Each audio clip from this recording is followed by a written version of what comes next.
Become the person that money cannot say no to. How many times have you placed yourself below money and made it extremely hard for you to overcome that plateau or that money dip, even though you strategize every single thing you think is possible on the physical plane? Whether you are looking to get that dream job, start your business, scale your business, and pretty much have an income expansion, for some reason, there are unseen forces that keep stopping you from elevating to that place that you want to be. And in this video, we're going to end it today. So lock in and let's get started.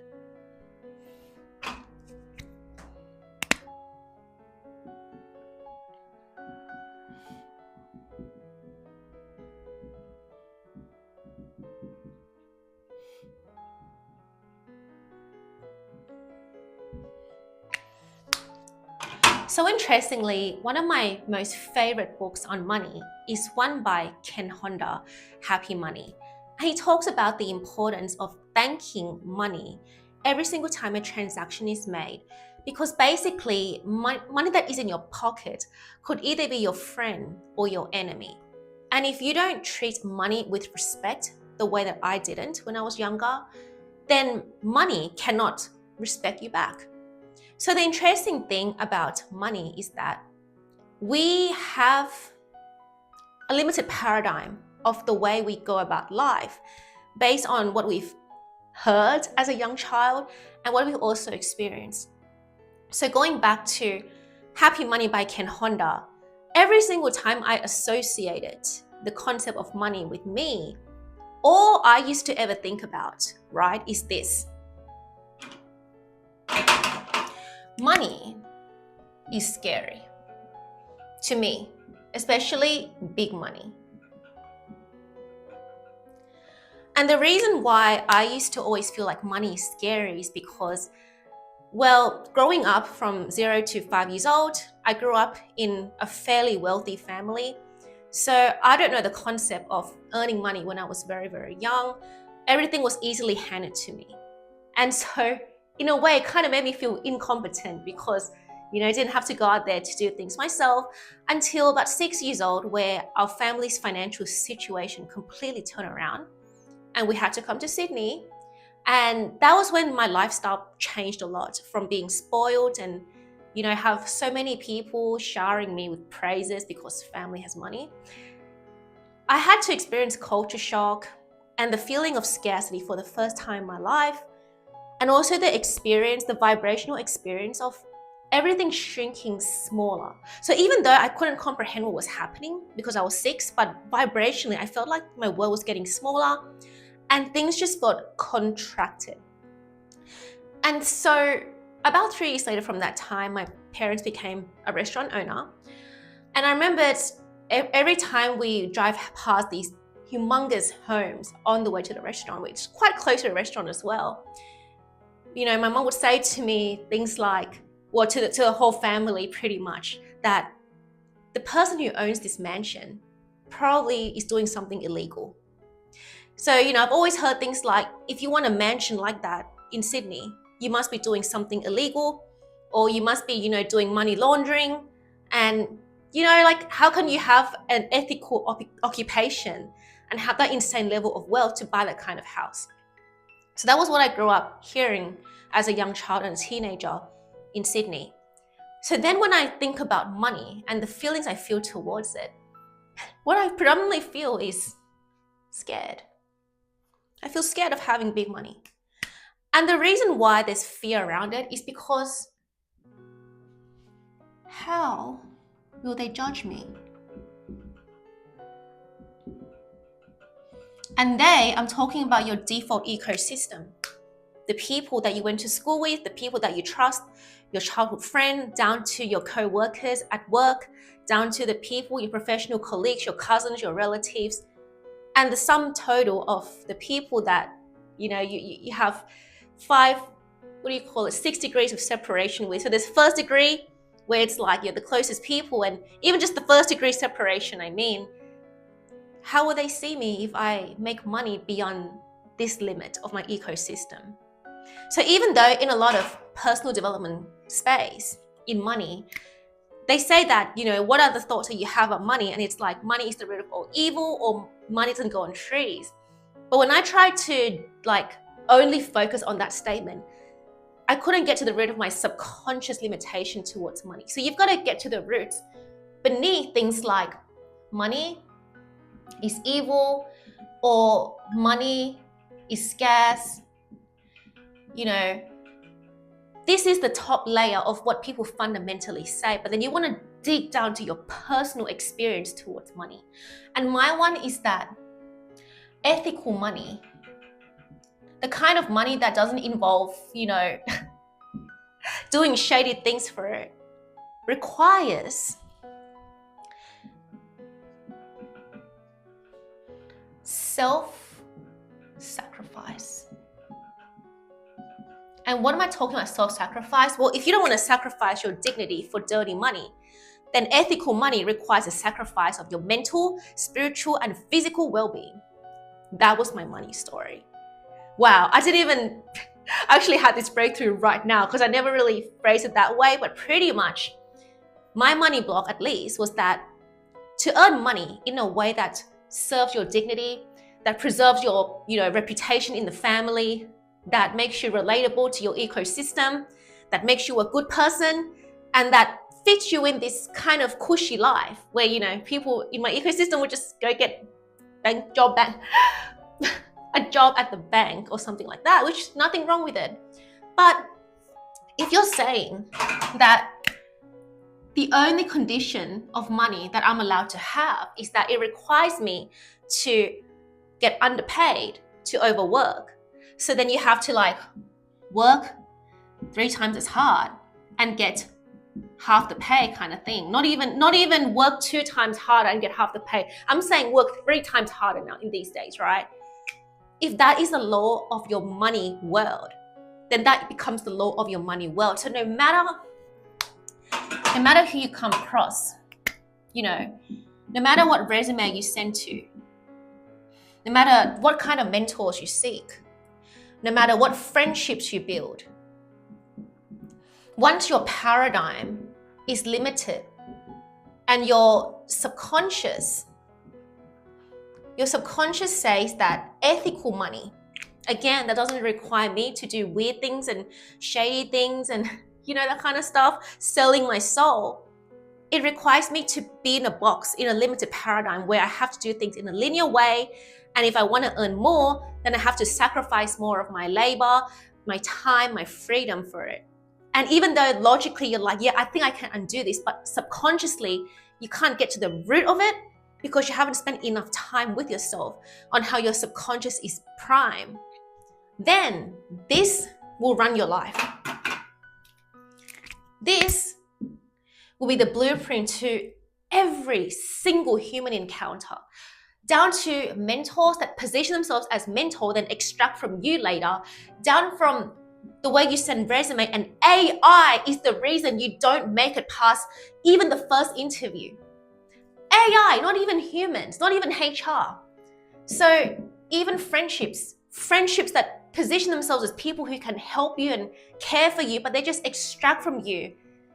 All these things will come up based on just that subconscious block that you have, which now we're going to work on removing that block and make sure that none of this crap runs your life anymore. So let's keep going.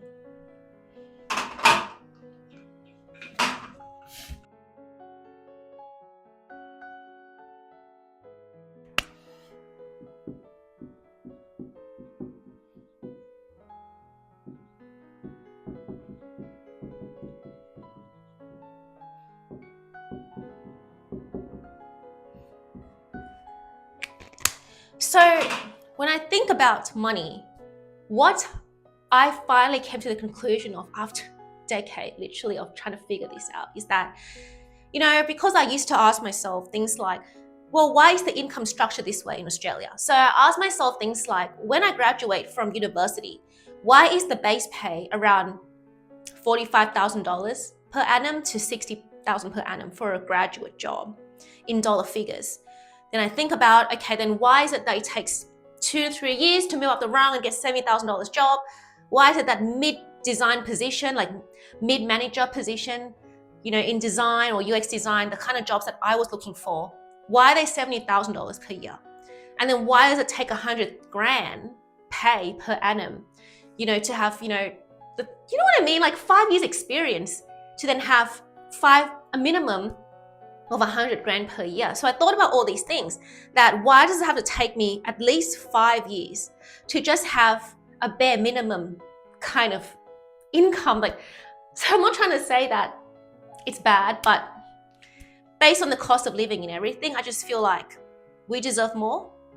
And I just didn't understand everything to do with hourly rates, and why does this have to be $25 per hour? Why does it have to be $35 per hour? And then I even went down to people of different backgrounds and nationality and their position in Australia, like what kind of people earn 300 grand per year in Sydney, in Australia. And I even boiled down to their characteristics, their nationality, where they're born, how they were raised, who they're connected to, and linking it back to why do people that look like me never get to that level? Why is there bamboo ceiling? And I look around, like, cafes and restaurants, all that kind of stuff. And I think about all these things, like crazily think about it all the time, about how the income structure works and how to break out of it. And so what I then learned that back when my parents had their restaurants, when things were good, when the economy was better, like years and years ago, they were doing well financially, and per night they made $5,000. So I thought about, okay, what makes one night, what makes us generate that kind of revenue? And the answer comes down to getting people to say yes. So for a restaurant, the goods that you the goods and services that you exchange is food. Basically, when you make a pad thai or pad see ew and you put in some entrees like spring rolls, satay chicken, and that kind of stuff, you charge, well, at the time we charged like $12.90 for a chicken pad see ew kind of thing. So that was way back then. And then there's a home that would order $100 from us, and it will be like a big bag where we'd have about 7 to 8 boxes of food. So this was for a family, and this customer has been with us for like a decade consistently, where the dog that they raised, who now passed, it's like the dog loves my dad and everything. So I thought about this, that, okay, like at the time, $100 worth of food is big money to us. So then I was thinking, look, if in a restaurant context, how to make $5,000 per night at a restaurant is to get people to say yes to ordering this food, but not just like 1 or 2 container of food, but also things like making a booking reservation. There's some times where people would make a reservation and end up paying $200 overall. So there may be like 6 people booking, 10 people booking, 15 people booking, and sometime there was a wedding. The person wants to come for like a wedding after lunch. Yeah, a wedding after party, and they would come for lunch. And then they would pay $500 altogether, and then this is what we have to deliver kind of thing. So basically, this is about getting a yes in terms of, booking, dine in, takeaway in a restaurant context.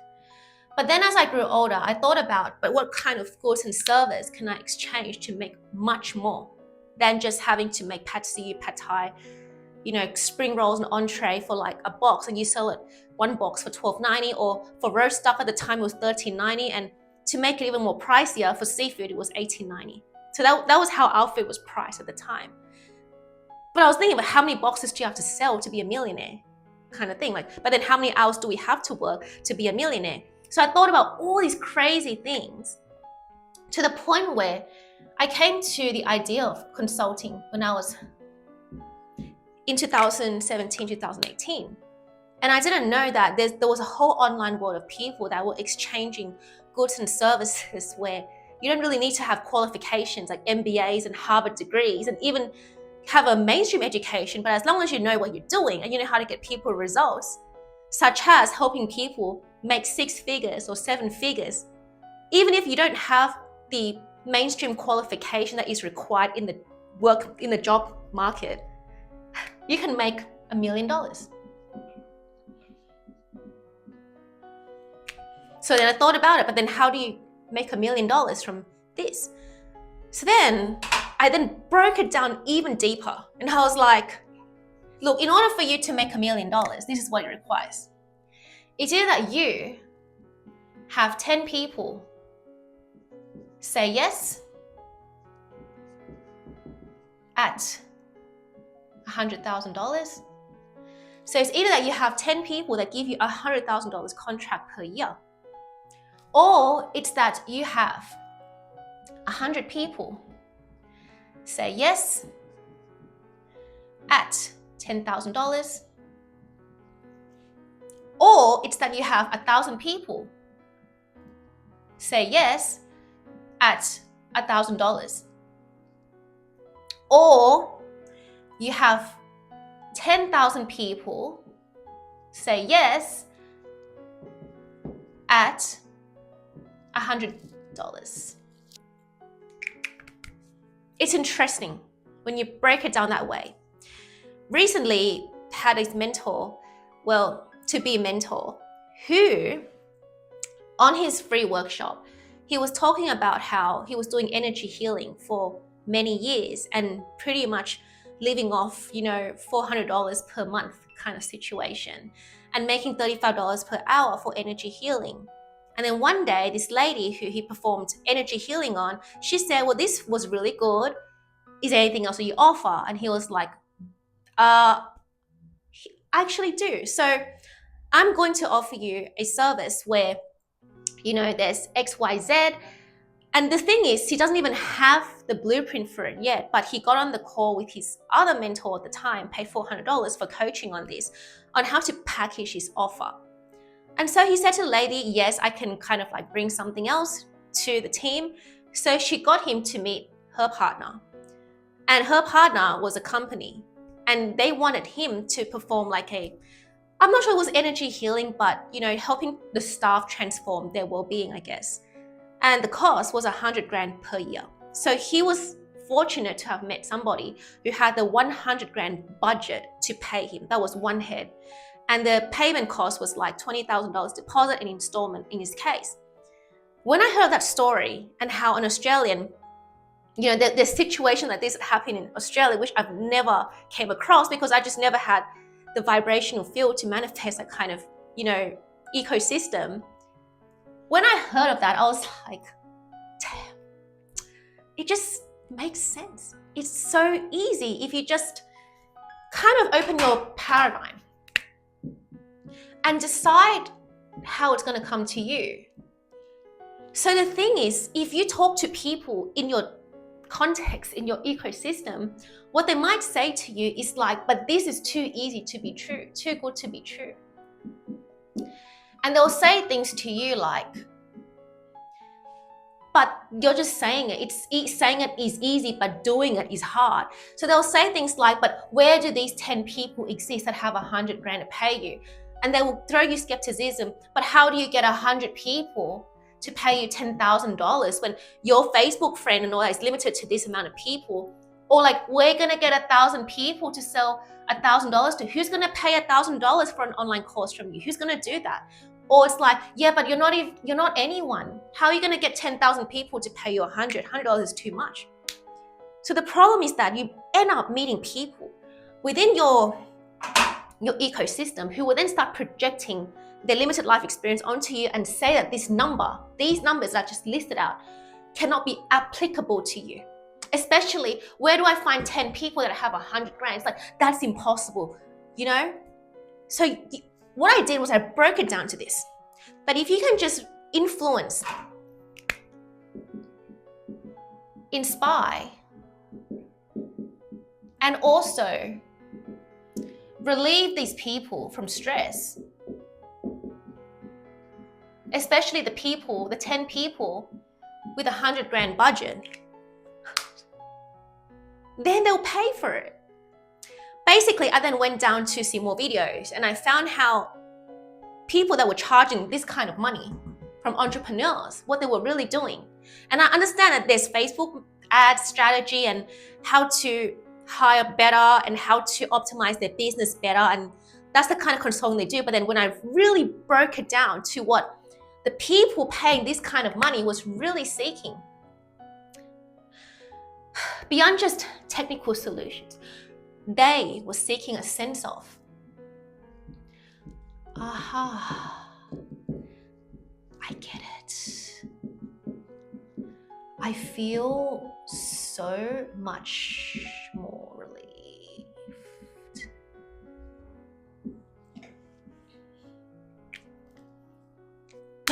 When you break it down, like when you go really deep to the conversations and you see like videos of entrepreneurs going to other entrepreneurs and asking, can you please help me solve my business issue? Like I have this hiring issue and who to fire, who to hire. And like my system here is a bit messy, but how do I launch this new product to sell $1,000 and this and this and that? And then you go to somebody who has experience in this, but then the feeling that the person asking for these solutions receives, that makes so much sense. I can't believe I didn't think of this. I thank you so much. That absolutely like works for me. Let me try it out, and then it works. Basically, I don't know, it's just crazy now that you just see it this way. You help other people build conviction. You help other people with conviction that they can get to the goals that they want to get to. But this is in terms of coaching and consulting. I'm not sure about for other, areas of life, but I'm just saying that it's ridiculous how easy people make these kind of money by just sitting down, having a conversation, leading with authority, giving them a few strategies and a few tweaks, and boom, this comes. It's just really interesting. So therefore,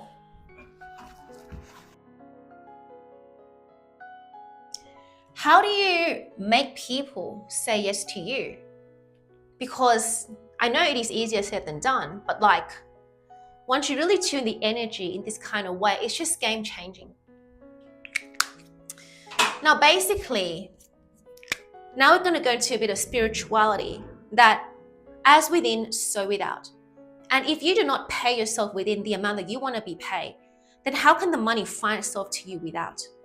Because basically, if you operate as this egoic version of you, who has a fragile mindset, who has a poverty-like atmosphere, poverty inner atmosphere, like many people do when they complain about, I don't make enough, they must be doing something illegal to have that kind of money, they must be doing something shady, like ethical money is never easy to get, money is hard to find, all that kind of stuff, especially because I'm Thai, and I know what Thai culture is like back in the days when they were like, money is so hard to earn, you've got to like save a lot in Thai and stuff. It's true in their world, but what is true in your world? Basically, poverty consciousness. The version of you who operates on this level will have a ceiling. Like I did. Basically, this was the old version of me who's been struggling with this ceiling forever.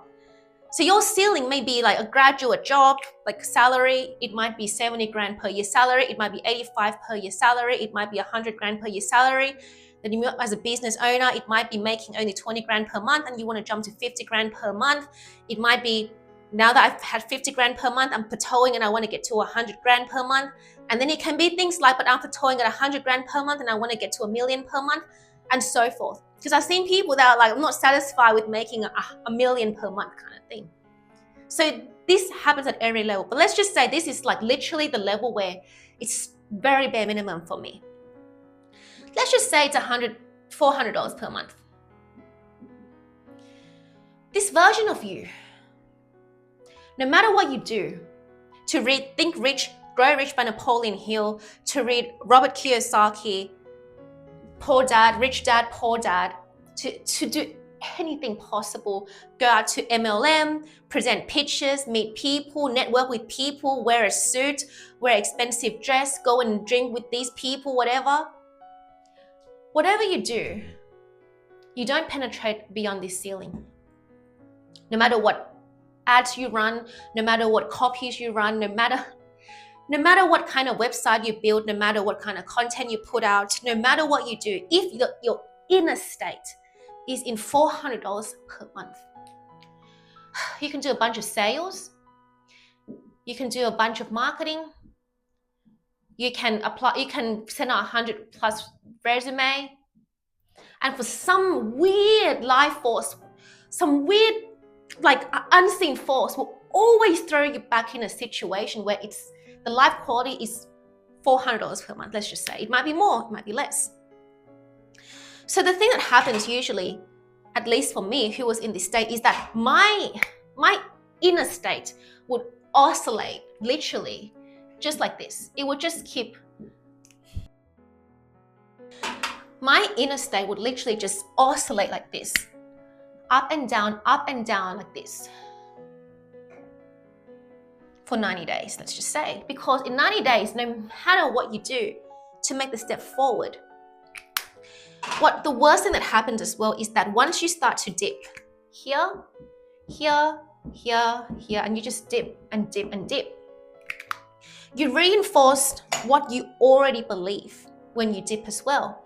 So when you dip, you're like, it doesn't work. I knew it. I knew that I couldn't make more. And then some weird unseen forces will even have family members and the people you know emphasizing to you what you can't do. I told you so. I told you it's hard. I told you it's a scam. I told you it's too risky. I told you it's not real. I told you this. I told you that. The version of you who intends to go and find that individual with 100 grand to pay you for your service. If your consciousness is elevating in this level, you're not gonna get it. And that's why you don't tell people who are not in the ecosystem where, you know, money is normal to them, that you're gonna go about and expand your consciousness and do this, because it's gonna sabotage your growth immensely. So basically what you then have to do is you have to then put this version of you aside by taking the consciousness elevator up to be the version of you who is easily receiving a yes, and it's normal to you. It's normal for people to transact with you in an ethical way where that money is nourishing to your life and you don't have to sell your soul or, you know, lower your dignity for it. Because this version of you, her baseline is going to be at this level.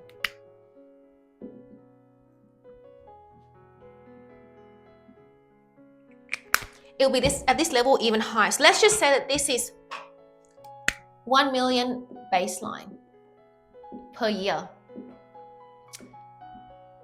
Okay. Let's just say that your minimum baseline is that you know you can make $1 million revenue in your business. Everything that you do from this inner state is going to be congruent to the version of you who has already arrived. So what happens is that there's going to be an incremental milestone that you make on the way. So if you're on the outside, you're making $0, but you've got the marketing set up, you've got the sales strategy set up, you've got the website in your mind, how it's going to look, you've got the package ready, you've thought about your offer, and you've made some content the way that I have. But in the outer reality, it's giving you $0. You haven't made money on it. Basically, what's going to happen is that before you get to the actual million, you're going to start having incremental jumps like $5,000. Or maybe, and then 10. And then 20 per month. I'm sorry, this is per month kind of thing. And then you might leap to 50 per month. And then 75. And eventually to 100 grand per month. So again, you'll make 5,000, 10,000, 20,000, 50,000, 75,000, then 100,000 per month. But the thing is, when you start to have your energy compounded in the right way, what happens is that you start having an exponential curve, where there's an exponential point here, around this mark. In the physical reality, you're most likely going to experience this kind of incremental step along the way. Sometimes you make really exponential leap, like $6,000 to $100,000 per month. I've seen creators that go at that level. But every single time that you've already received this in the physical reality, it feels normal. It feels like just another day at work. Because the minute that it feels way too extraordinary, for you to receive this amount, you won't be able to have the internal stability to make the right decisions with it, which is something that I will explore in the next one. But basically, once you operate at this level where you're mentally there with $1 million per year, there's going to be a ton of decisions that you make that has nothing to do with this fragile version of you, where when even the smaller money starts to come in, there is no sense of swaying. There's just this North Star that you have that you will go towards it. But interestingly, once you then start to operate mentally at this level, where your habits, your decision, your mental attitude, your self-talk, your emotion, your thought, your action, the way you see yourself, your perception, expectation, and focus is at a level where your baseline is $1 million. Once you get there, it's like you're mentally going to just look like this. So your dip mentally is not even going to be a harsh dip like this one. It's similar to swimming, where if you can calibrate at a baseline where 1,000 meters swim at the ocean water is normal to you, then my worst day at swimming is 500 meters. For somebody who, competed in Olympics and Japanese swimmer at this place I swim, his normal caliber is 2,000 meters in the morning in 1 hour. So therefore, his lowest baseline is probably no less than 1,000 meters. And then to somebody who doesn't swim regularly, their highest point may be 500 meters swim, and their lowest point may be just 2-3 laps kind of thing. Nothing wrong with that. But that's kind of the same idea with money, where you've got to be mentally fit before things start to change in the reality, before people start to have a respect for you and trust what you're saying and trust that your strategies work for them, and therefore receive a yes, which I'm going to explore in the next point. So stay tuned.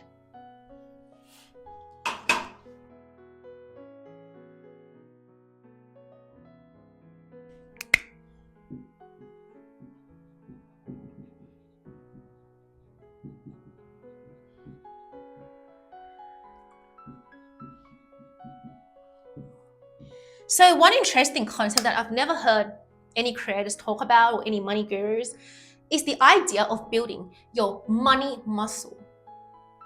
Money muscle is it's not about waiting in the physical world for the money to come, but it's basically having your mental activity calibrated in the right way, where no matter how much money lands in the physical reality, it doesn't sway you off your path.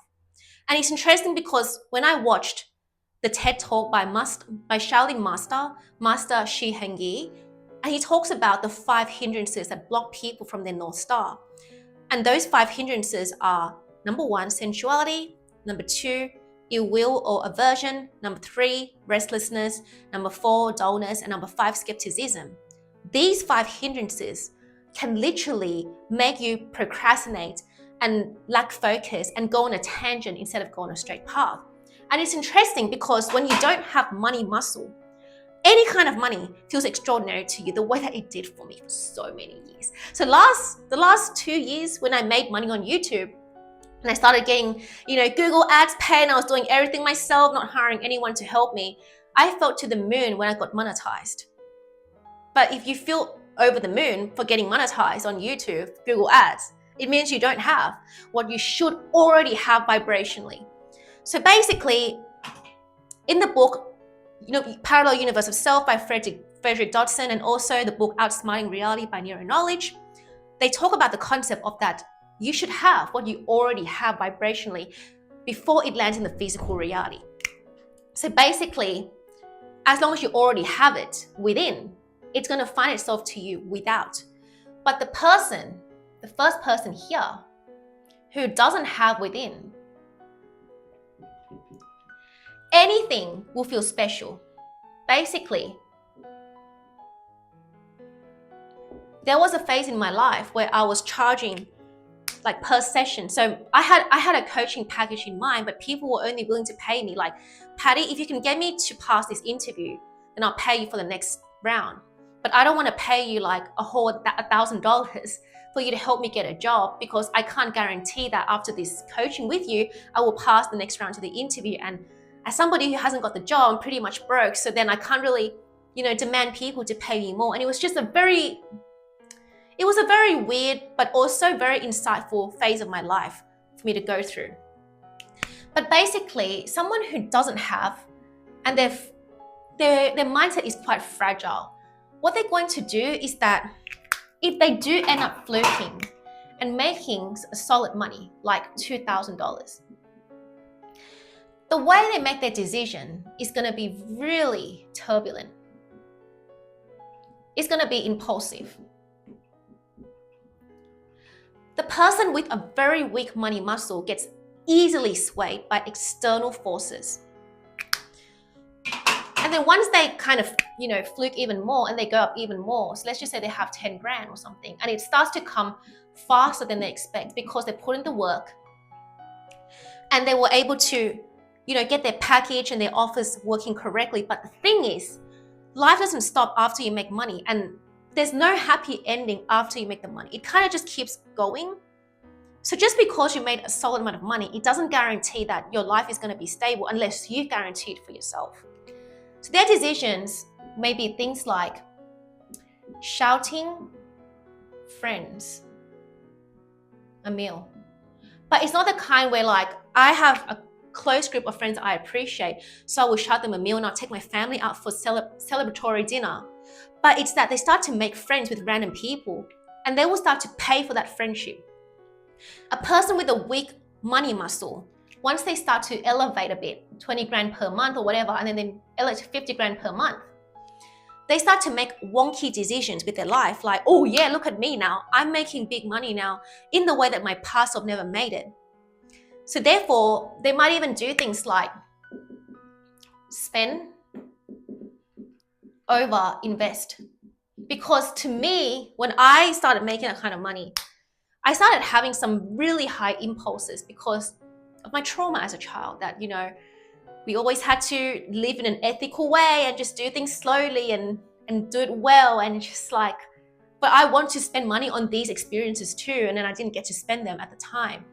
So when you let your trauma run the show, your trauma runs the show. What then starts to happen is that you start to leak your energy.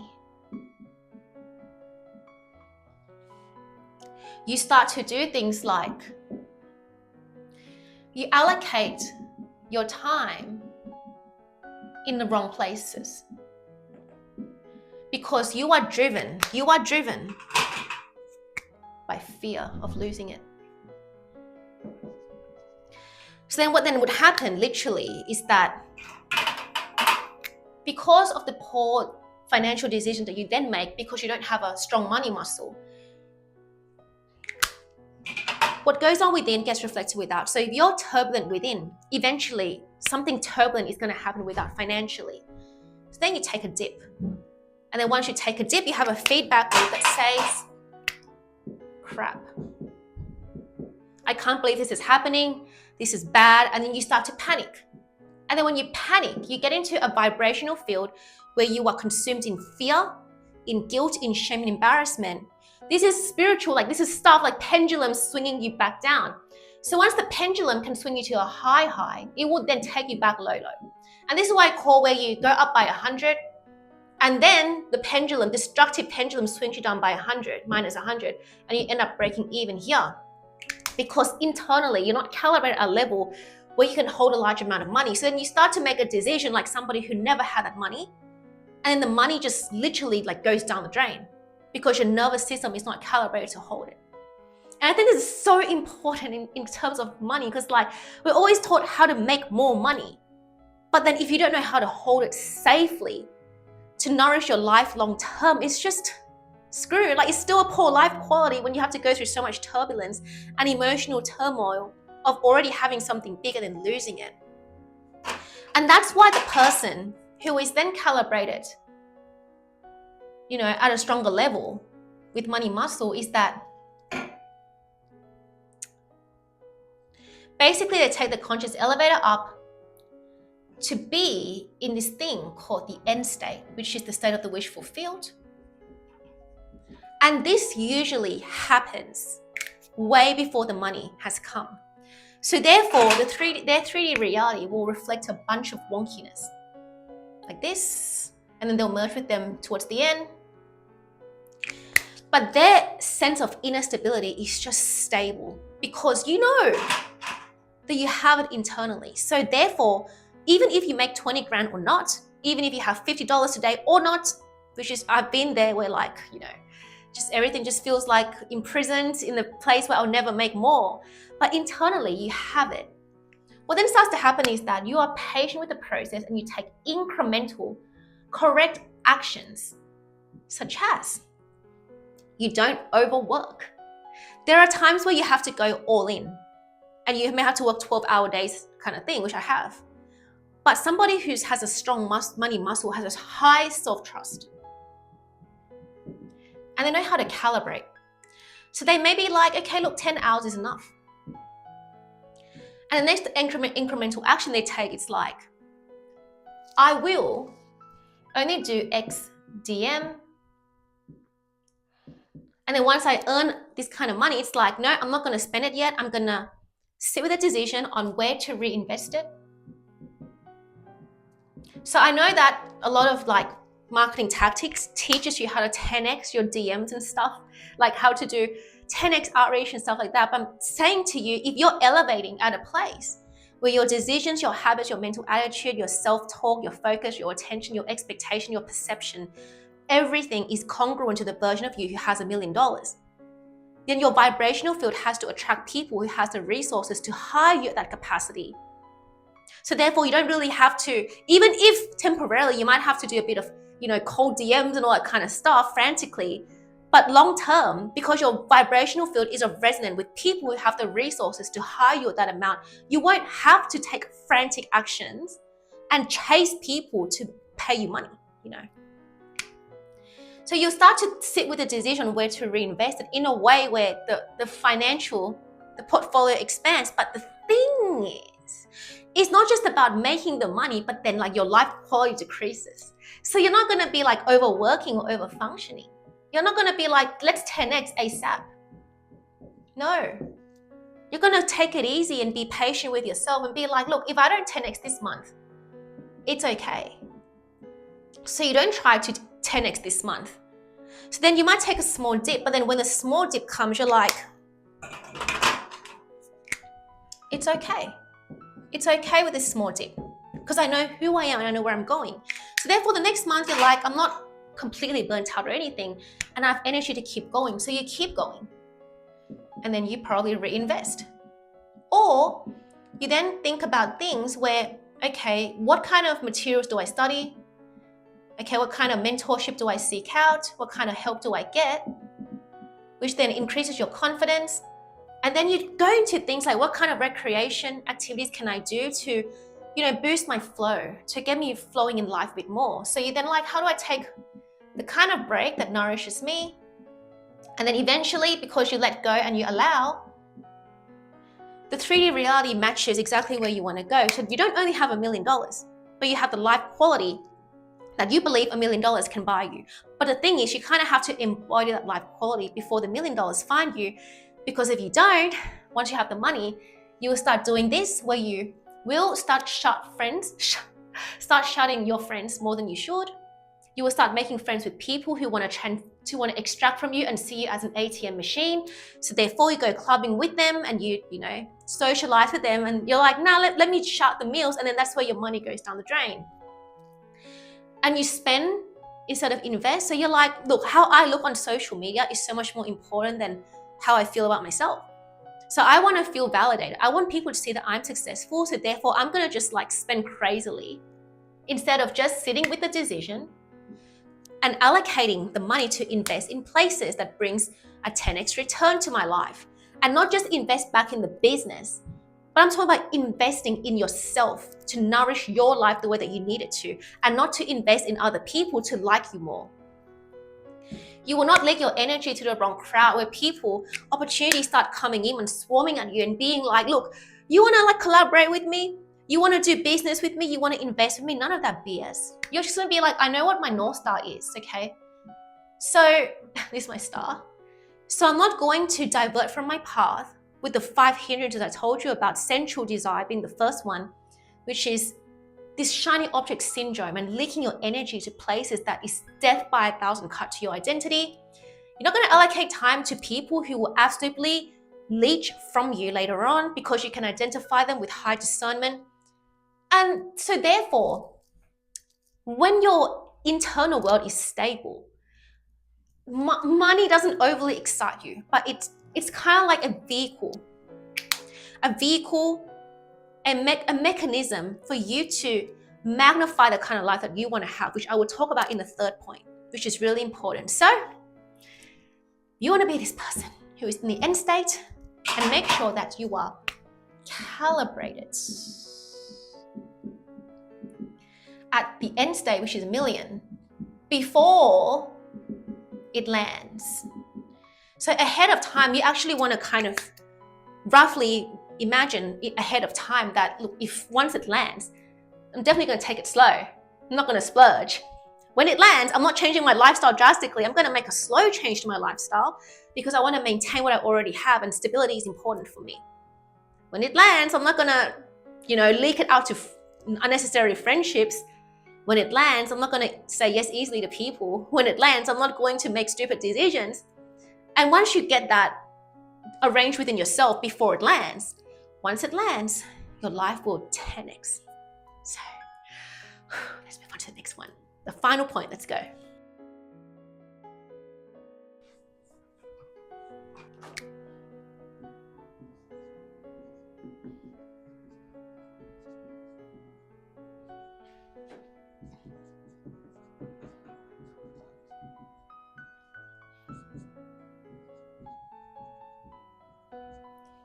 So it's interesting because the final one I talk about is how people let the external environments dictate who they are.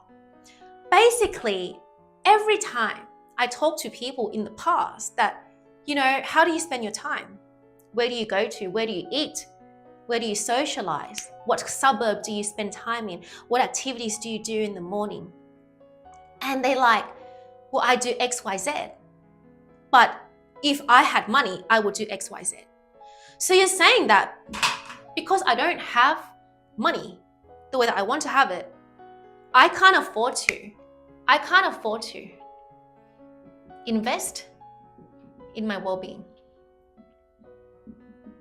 So let's just say there's $40, okay? Taking yourself out to do spa bath, cold plunge, sauna, recovery, and to recalibrate your nervous system, to somebody who says, look, I don't have the capacity to splurge like that. What does that say about your inner consciousness? If you're saying that $40 is too expensive to invest in my well-being, but then you can pay $100 for a dinner with friends because it's obligation. Because sometimes you have social obligations, and then you add this $100 dinner, not just the food itself, but you add beer, you add a bit of alcohol, you add this and that, and then you go out and then you spend $100 with your friends, but you can't invest $40 for your own well-being. What does that say about where you are at internally? This person, invest in others, liking them. Interestingly, the thing is, when you don't embody life before it comes to you, the life cannot come to you. When you invest in others liking you, what you essentially do is that you invest your money in a way that keeps you boxed in their paradigm. And therefore that lifestyle. So basically there was a time, right, where I wasn't just investing money, I was investing time and energy in people who wanted to sit down with me to have Thai food or coffee or whatever, to talk about BS. Well, a lot of the conversations are also like low-key trying to help me get by, trying to inspire me and motivate me. But eventually it boils down to some drama or talking about things I already know in a common sense way. And it felt like my energy was being drained. The thing is, if you're like, I will wait for the day I earn X amount to invest $40 on my own well-being, that day is not going to come.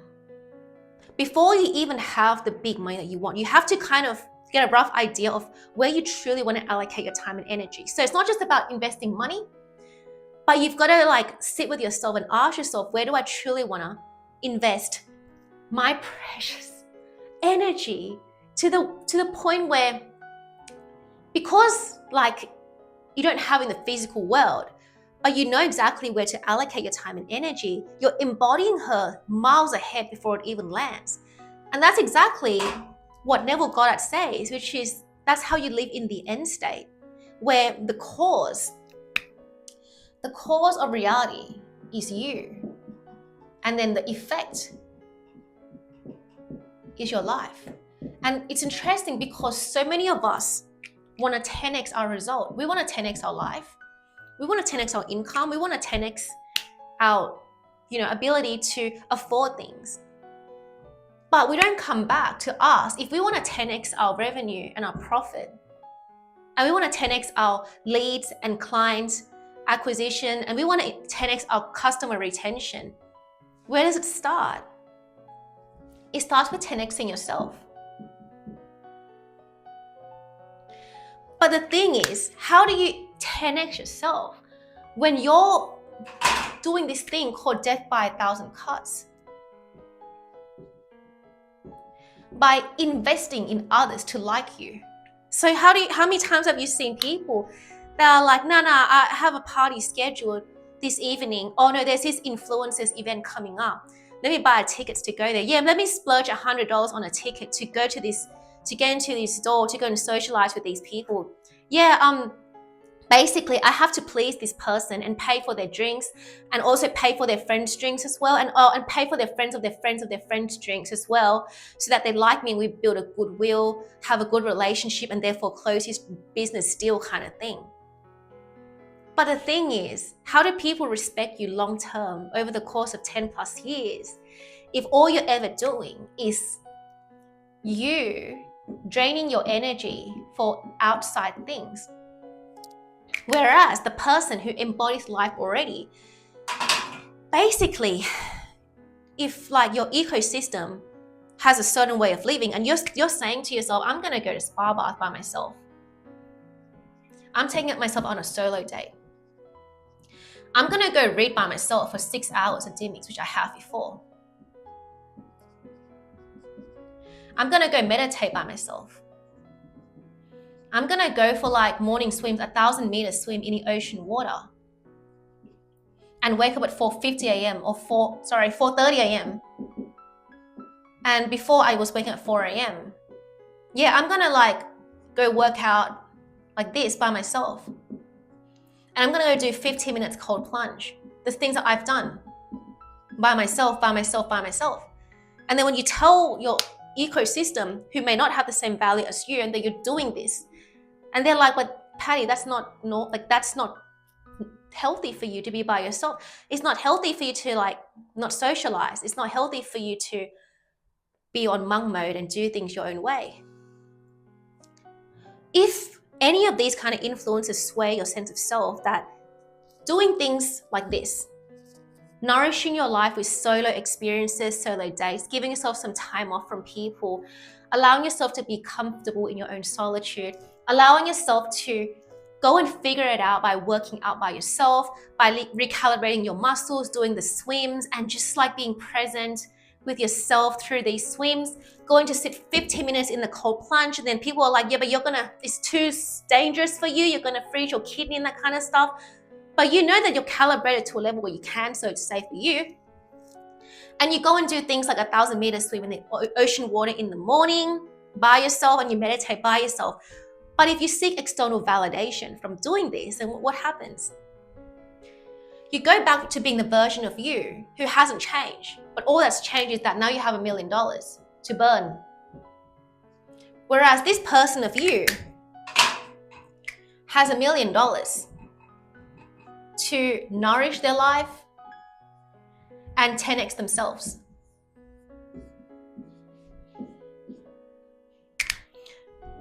That's why just the whole point of this video is not about how to earn the money only, but after you earn it, what happens? How do you make sure that you allocate the resource in a way where your life is not about anxiety, burnouts, guilt, not having enough time to put into yourself and the people you love, not having enough time to spend with the people you love. Because we miss the mark so much. Like, the hustle culture has completely made us like blind to who we're supposed to be, because now it's all about putting in your everything to 10x a machine. But at the day, we came here to live. And yes, of course, the more money you have, the better. But then what if you have both the money and a nourishing life? A life where your soul feels truly expanded and that you feel deeply satiated for a life that you have.